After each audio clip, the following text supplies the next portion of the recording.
Section 3.1, Inequalities and their graphs. An inequality is a statement that two quantities are not equal. The quantities are compared using one of the following signs. Your first symbol is the less than symbol, followed by the greater than symbol, the less than or equal to symbol, greater than or equal to symbol, and the not equal to symbol. A solution of an inequality is any value of the variable that makes the inequality true. So if you plug in a value, if the inequality remains true, that is a solution to the inequality. We're going to practice writing inequalities from verbal expressions. So in question A, you have 6 less than a number k is greater than 13. The less than portion of this is talking about subtraction. It's not talking about the inequality piece. So we have 6 less than a number, k. So that means we're taking k minus 6. And then this is the inequality piece, greater than 13. So we use the greater than symbol, and we put 13. So we end up with k minus 6 is greater than 13. In part B, we get the sum of t and 7 is less than negative 3. Well, sum in this case means addition, and we're adding t and 7, so we've got t plus 7, and then we have the inequality piece, less than negative 3. So less than negative 3.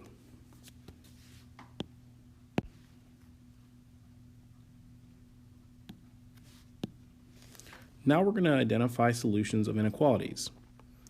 Is the number of solution of the inequality 13 minus 7y is less than or equal to 6?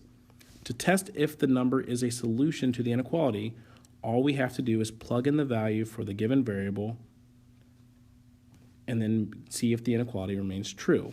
So let's start with A. We're testing to see if y equals 1 is a solution. So we're plugging in 1 for y. In this case, we get 13 minus 7 times 1, which is just 13 minus 7, is less than or equal to 6.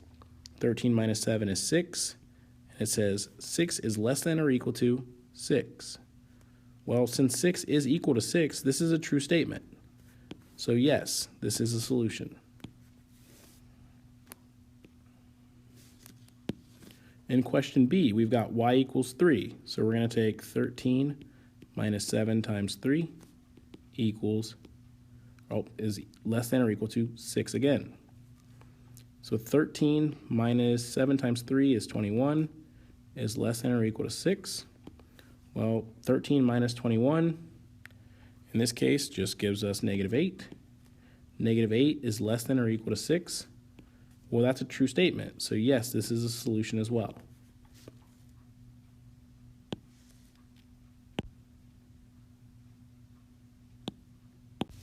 For the next example, is the number a solution of 2x plus 1 is greater than negative 3?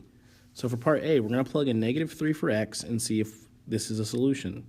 So we get 2x, well, we want to replace the x, so 2 times negative 3 plus 1 is greater than negative 3.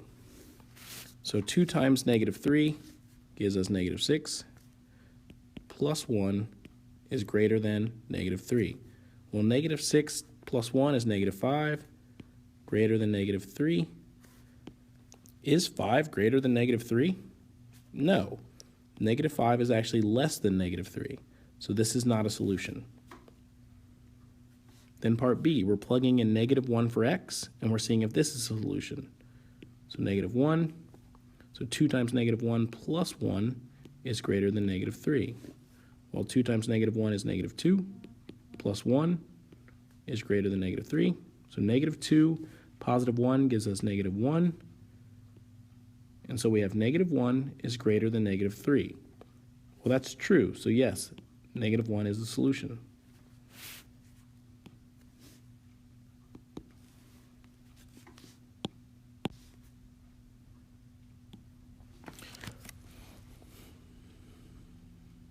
An inequality like 3 plus x is less than 9 has too many solutions to list. You can use a graph on a number line to show all the possible solutions. When graphing inequalities, something to keep in mind is the symbol determines whether or not you have an open or closed circle. So if you look at this example here, x is less than 5 has an open circle because it's less than. X is greater than -1 also has an open circle because it's the greater than symbol. The point when you color in the dot or color in your circle occurs when you have a less than or equal to or a greater than or equal to symbol. So the symbol determines whether or not you're coloring in the circle where your graph starts or leaving it uncolored in. So keep in mind, just make note that these two symbols have open circles when they start the graph, and these two symbols have colored in circles when they start the graph. Another hint is to think about it. If your variable is on the left side of your expression, the symbols themselves give away which way your graph should go. So for x is less than 5 here, the x is on the left and the inequality symbol is pointing to the left. Notice that the graph goes to the left. For x is greater than 1 or -1, the variable's on the left and the symbol's pointing to the right, so the graph goes to the right. Just a helpful hint.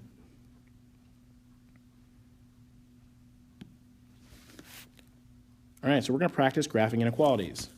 For part A, we've got m is greater than or equal to 3/4. Because of the symbol, this is going to be a closed circle or a closed dot. So we're going to start at 3/4. We're going to color in our dot, and our symbol is greater than or equal to, so I'm going to the right here. The arrow or the symbol, since our variable's on the left, also tells us to go to the right. It's a nice little shortcut kind of hint to keep in mind. All right, question B, we've actually got to simplify some stuff here first. So -1 and 3 gives us 2, and then 5 times 2 gives us t is less than 10. All right, so we have the less than symbol here. So this is going to be an open dot or an open circle. So at 10, we put an open circle. And it's less than, so we're going to the left, where the numbers get smaller.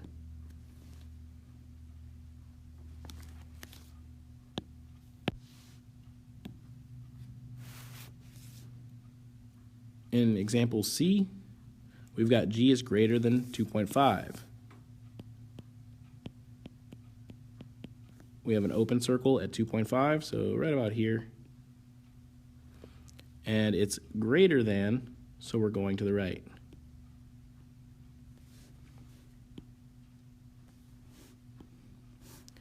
In question D, we've got to simplify a little bit. 2 squared is 4. 4 minus 4, well, we know that's going to be 0. So 0 is greater than or equal to w. So that means at 0, we have a closed circle because we have the equal to symbol. But our shortcut here won't work because this symbol giving directions in terms of your graph only works when your variable's on the left.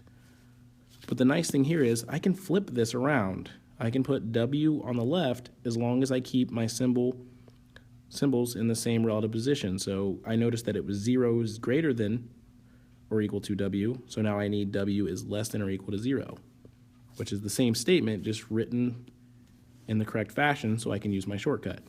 So that means that I should be traveling to the left. I need to be the values less than 0. So w is less than or equal to 0.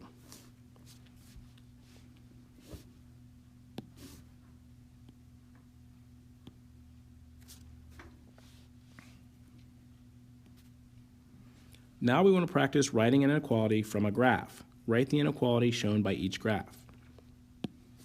So here I've got an open circle at 2 and I'm moving to the left. So let's say that my variable is x. So x, I'm moving to the left, so that means I'm less than the values I started with. So less than, it's an open circle, so this is the symbol I want, and then I put 2. X is less than 2. In the next one, I have a closed circle going to the right. So I'm going to say x, and since it's going to the right, the values are increasing, so that's greater than. Since it's closed, it's greater than or equal to, and I'm going from 0.5. So x is greater than or equal to negative 0.5.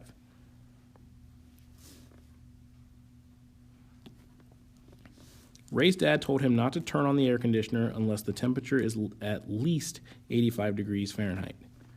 Define a variable and write an inequality for the temperature at which Ray can turn on the air conditioner. Graph the solutions. So Ray's dad, in this case, it's unless the temperature is at least 85 degrees Fahrenheit. So that means the temperature has to be greater than or equal to 85 degrees. So that's T is greater than or equal to 85. And now we need to, in this case, well, we got to define our variable. We almost forgot. T equals temperature. And now that we know that T equals temperature, the temperature has to be greater than or equal to 85. So we go to 85. We have our closed circle. And we want to be greater than 85 degrees, so we go to the right.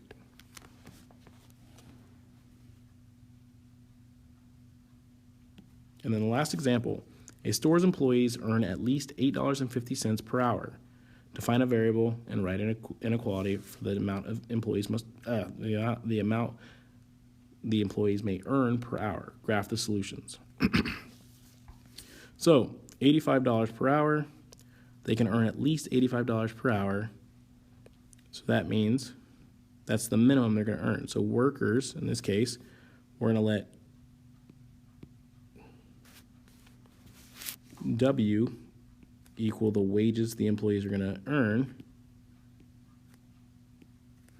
And so that means W in this case has to be greater than or equal to $8.50.